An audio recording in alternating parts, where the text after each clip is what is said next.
Hey guys, in regards to plyometric training, today we are going to understand stretch shortening cycle, SSC. And within stretch shortening cycle, we are going to understand what is the meaning of three distinct phases of stretch shortening cycle.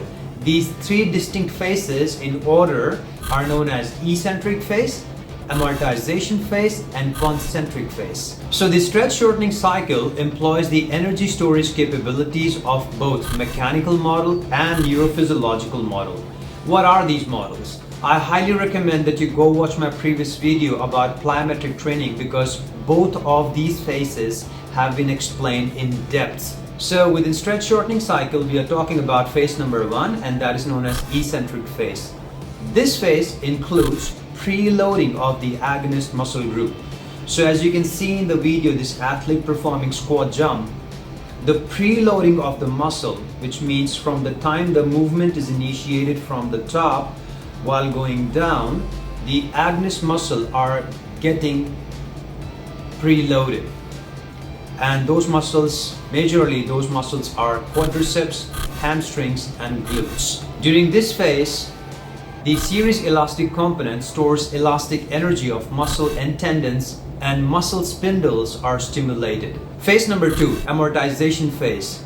This is the phase which occurs right after the eccentric movement has finished and just before the concentric movement is about to take place. This phase of stretch shortening cycle is perhaps the most crucial phase for the greater power production of the agonist muscle group.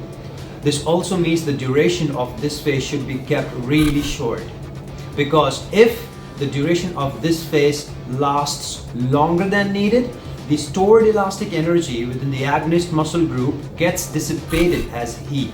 Now check out the video where this athlete is performing squat jump.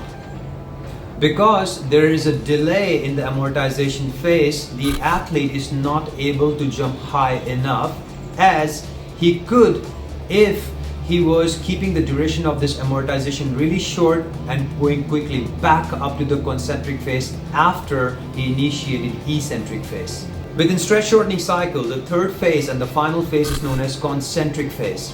Concentric phase is body's response to eccentric and amortization phase. In concentric phase, the stored elastic energy within the musculotendinous unit is released and a high power output of the agonist muscle group is achieved.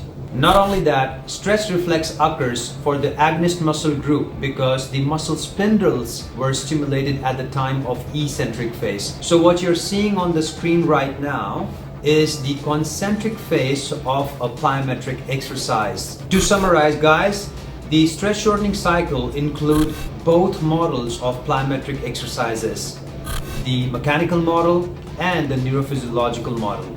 Other than that, there are three distinct phases in the stretch shortening cycle of plyometric exercise. The first one is the eccentric phase, the second one is known as amortization phase, and the third one is known as concentric phase. I hope this was helpful. I'm gonna see you again with more knowledge and more topic.